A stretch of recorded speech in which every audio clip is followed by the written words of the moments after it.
JDS ರಾಜ್ಯ ಘಟಕದ ಅಧ್ಯಕ್ಷ ಯುವ ಘಟಕದ ಅಧ್ಯಕ್ಷ ನಿಖಿಲ್ ಕುಮಾರಸ್ವಾಮಿ ಅವರು ದೂರವಾಣಿ ಸಂಪರ್ಕದಲ್ಲಿ. ಸರ್ ನಮಸ್ಕಾರ.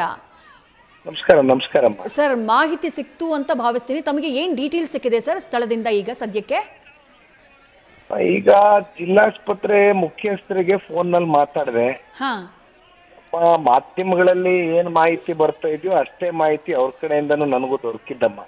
ಓಕೆ, ಅಂದ್ರೆ ಸಾವಿನ ಸಂಖ್ಯೆ ಎಷ್ಟು ಅನ್ನೋ ಬಗ್ಗೆ ಕ್ಲಾರಿಟಿ ಕೊಟ್ರ ಸರ್ ಯಾರಾದ್ರೂ? 8 ಅಂತ ಒಂದು 20 ಮಿನಿಟ್ಸ್ ಬ್ಯಾಕ್ ಮಾತಾಡಿದಾಗ 8 ಜನ ಈ ರೀತಿ ಮೃತಪಟ್ಟಿದ್ದಾರೆ ಅನ್ನೋದು ಒಂದು ಅವ್ರ ಕಡೆಯಿಂದ ಕನ್ಫರ್ಮೇಶನ್ ಸಿಕ್ತಮ್ಮ. ಓಕೆ, ಹತ್ರ ಮೋರ್ ದೆನ್ 20 ಜನಕ್ಕೂ ಹೆಚ್ಚು ಸ್ವಲ್ಪ ಗಾಯಗೊಂಡಿದ್ದಾರೆ. ಆಮೇಲೆ ಬಹಳ ಜನ ಕ್ರಿಟಿಕಲ್ ಇರೋರಲ್ಲೂ ಒಂದು 3-4 ಜನ ಇದ್ದಾರೆ ಅಂತಾನು ಹೇಳಿದ್ರಮ್ಮ. ಓಕೆ, ಬಟ್ ಘಟನೆ ಕಾರಣ ಏನು ಅನ್ನೋದೇನಾದ್ರು ಗೊತ್ತಾಯ್ತಾ ಸರ್? ಏನೋ ಚಾಲಕ ಕುಡ್ದಿದ್ದ ಅಂತೆಲ್ಲ ಹೇಳ್ತಿದ್ದಾರೆ, ಹಂಗೇನಾದ್ರು ಮಾಹಿತಿ ಇದೆಯಾ ಸರ್ ತಮ್ಗೆ?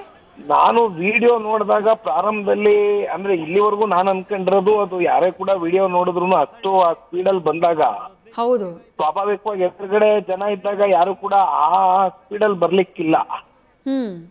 ಬಟ್ ನನಗೂ ಪ್ರಾರಂಭದಲ್ಲಿ ಹಾಗೆ ಅನ್ನಿಸ್ತು. ಯಾಕೆಂದ್ರೆ ರಾತ್ರಿ ಬೇರೆ ಘಟನೆ ಆಗಿರೋದ್ರಿಂದ ಬಹುಶಃ ಆತ ಏನಾದ್ರು ಮದ್ಯಪಾನ ಏನಾದ್ರು ಸೇವಿಸಿದ್ನ ಅಂತಕ್ಕಂಥದ್ದು ಡೌಟ್ ಬಂತು. ಬಟ್ ಅಲ್ಲಿ ಇನ್ನೊಂದಷ್ಟು ಜನ ಹೇಳ್ತಾರೆ ಇಲ್ಲ, ಯಾವ್ದೋ ಒಂದು 2 ವೀಲರ್ ನ ಅವಾಯ್ಡ್ ಮಾಡಕ್ಕೋಸ್ಕರ ಡಿವೈಡರ್ ಇರಲಿಲ್ಲ, ಹಾಗಾಗಿ ಇದು ಆಗಿದೆ ಅನ್ನೋದು ಕೂಡ ಒಂದಷ್ಟು ಸಂಶಯಗಳು ವ್ಯಕ್ತ ಆಗ್ತಾ ಇದೆಯಮ್ಮ. ಇನ್ನೂ ಏನು ಕ್ಲಾರಿಟಿ ಸಿಗ್ತಾ ಇಲ್ಲಮ್ಮ. ಅದೇ ಈಗ ಒಬ್ರು ಪ್ರತ್ಯಕ್ಷದರ್ಶಿ ಮಾತನಾಡ್ತಾ ಇದ್ರು ಸರ್. ಅವ್ರಂದ್ರು ಇವರು ಯಾವ ಬೈಕ್ ನ ತಪ್ಸೋಕೆ ಅಂತ ಹೇಳಿ ಡಿವೈಡರ್ಗೆ ಹತ್ಸಿದ್ರು ಆ ಬೈಕ್ ನವನ್ಗೂ ಕೂಡ ಗಂಭೀರವಾಗಿ ಗಾಯವಾಗಿದೆಯಂತೆ. ಅದಾದ ನಂತರ ಡಿವೈಡರ್ಗೆ ಹಚ್ಚಿದ್ದಾರೆ. ಬಟ್ ಇದನ್ನ ಕಂಟ್ರೋಲ್ ಮಾಡಬಹುದಾಗಿತ್ತು ಅಂತ ಅನ್ಸುತ್ತೆ ಸರ್ ಪೊಲೀಸರು. ಯಾಕಂದ್ರೆ 2 ವೇ ಇತ್ತು, ಅದನ್ನ ಒಂದು ರಸ್ತೆನ ಬ್ಲಾಕ್ ಮಾಡಿದ್ದಾರೆ, ಮತ್ತೊಂದು ರಸ್ತೆನ 2 ವೇ ಮಾಡಿಬಿಟ್ಟಿದ್ದಾರೆ. ಸ್ಪೀಡ್ ಕಂಟ್ರೋಲ್ ಮಾಡ್ಬೇಕಾಗಿತ್ತಲ್ಲ ಸರ್, ಮೊದಲಿಗೆ ಬ್ಯಾರಿಕೇಡ್ ಗಳನ್ನ ಹಾಕಿ. ಅದಾದ ಹಾಗೆ ಕಾಣಿಸ್ತಿಲ್ಲ ಅಂತ ಅನ್ಸುತ್ತೆ ಸರ್.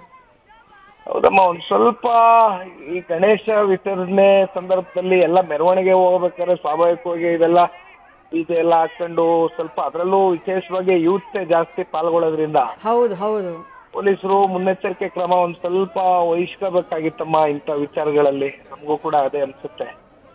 ಬಟ್ ಅದು ಯಾವ ರೀತಿ ಪೊಲೀಸರು ಹ್ಯಾಂಡಲ್ ಮಾಡಿದ್ದಾರೆ ಅನ್ನೋದು ಕೂಡ ಇನ್ನೂ ಅದೇ ಕ್ಲಾರಿಟಿ ಸಿಗ್ತಾ ಇಲ್ಲಮ್ಮ. ನಾನು ಅಲ್ಲೇ ಆನ್ ದ ವೇ ಹೊರಟಿದ್ದೀನಮ್ಮ. ನೀವು ಅಲ್ಲಿಗೆ ಹೋಗ್ತಾ ಇದ್ದೀರಾ ಸರ್ ಮೊಸಳೆ ಹೊಸಹಳ್ಳಿಗೆ? ಆನ್ ದ ವೇ ಇದೀನಮ್ಮ, ಆನ್ ದ ವೇ ಇದೀನಿ, 1 hour ಅಲ್ಲಿ. Right sir. ಜೊತೆಗೆ ಆ ಕುಟುಂಬಸ್ಥರ ಜೊತೆ ನಿಲ್ಲುವಂತಹ ಕೆಲಸ ಆಗ್ಬೇಕು ಸರ್. ಕೆಲವರು ಅವರೇ ಮನೆಗೆ ಆಧಾರ ಆಗಿದ್ರು ಏನೋ, ಇನ್ ಕೆಲವರು ಓದೋ ಮಕ್ಕಳಿದ್ದಾರೆ ಅಂತ ಅನ್ಸುತ್ತೆ ಸರ್. ಹೌದಮ್ಮ, ಎಲ್ಲ ಮೆಜಾರಿಟಿ ಎಲ್ಲ ಯಂಗ್ಸ್ಟರ್ಸ್ ಅಂತ ಒಂದು ವಿಚಾರ ಬಂತಮ್ಮ, ಮಾಹಿತಿ ಬಂತು. ಮಾನವೀಯತೆ ದೃಷ್ಟಿಯಿಂದ ಹ್ಯುಮ್ಯಾನಿಟೇರಿಯನ್ ಗ್ರೌಂಡ್ಸ್ ನಮ್ಮೆಲ್ಲರೂ ಕರ್ತವ್ಯ ಜವಾಬ್ದಾರಿ ಇದೆಯಮ್ಮ. ನಾವೆಲ್ಲರೂ ಕುಟುಂಬ ಸರ್ಕಾರಕ್ಕೂ ಒತ್ತಾಯ ಮಾಡಬೇಕಿದೆ ಸರ್.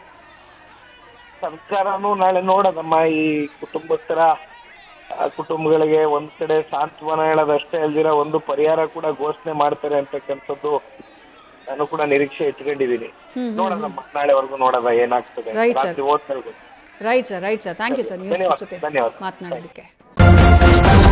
ನ್ಯೂಸ್ ಫಸ್ಟ್ ನಿರ್ಭೀತಿಯಿಂದ ನಿಮ್ಮ ಪರವಾಗಿ.